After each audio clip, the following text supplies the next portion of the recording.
Now we're going to do the last few steps to finish off this head warmer. So what I've got now is, this is that very last stitch that I showed you when we were doing the bind off. So we started here. In the video I worked about this far along, and then I've continued all the way around. So now we have just a nice finished edge that looks fairly similar to the cast on, and it's nice and stretchy but not too stretchy. So the openings will be about the same. So what we're going to do now with this last stitch here is, you want to make sure before you cut your yarn that you've got about 20 inches, just so that we have enough to do the wrapping to create the knot. So I've measured this out, so I'm good for that. And what I'm going to do now is just pull this loop through. Let's go ahead and take the needle out. So just make sure you've got your loop. And then we're just going to pull the yarn in that whole length of yarn all the way through the stitches. So again, this is different than what you would do with a toque. Okay, so now I've got just this finished off closed stitch. So this can't unravel because I've got the end here.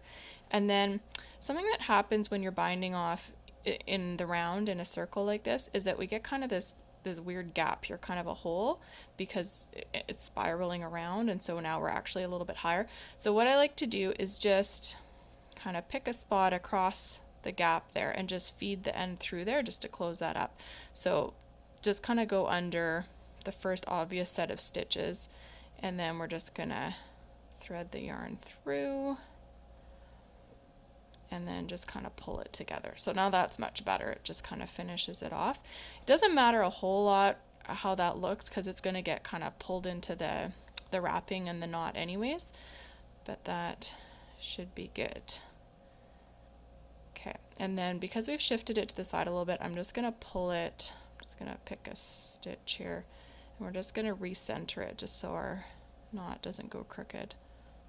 So same thing, just find a piece. You could do this also with your tapestry needle, but it's not very hard. Okay, so there. So we've got a nice finished edge, no more gap up top there.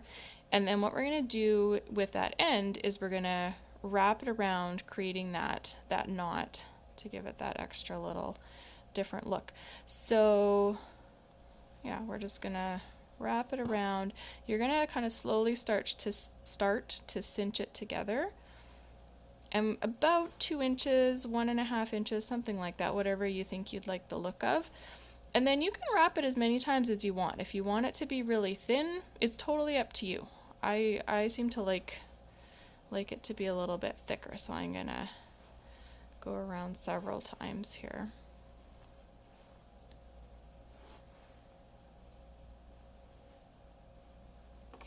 You can see it's just sort of cinched it down. Try to keep it centered so it's not pulled too much to the bottom or the top.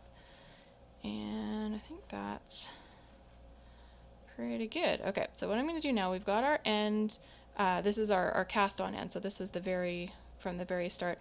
So I'm just going to pull that through to the back, and we're just going to tie the ends together just so it's secure there. So just do a couple of knots, just so nothing tries to unravel on you there. Just regular old knots here.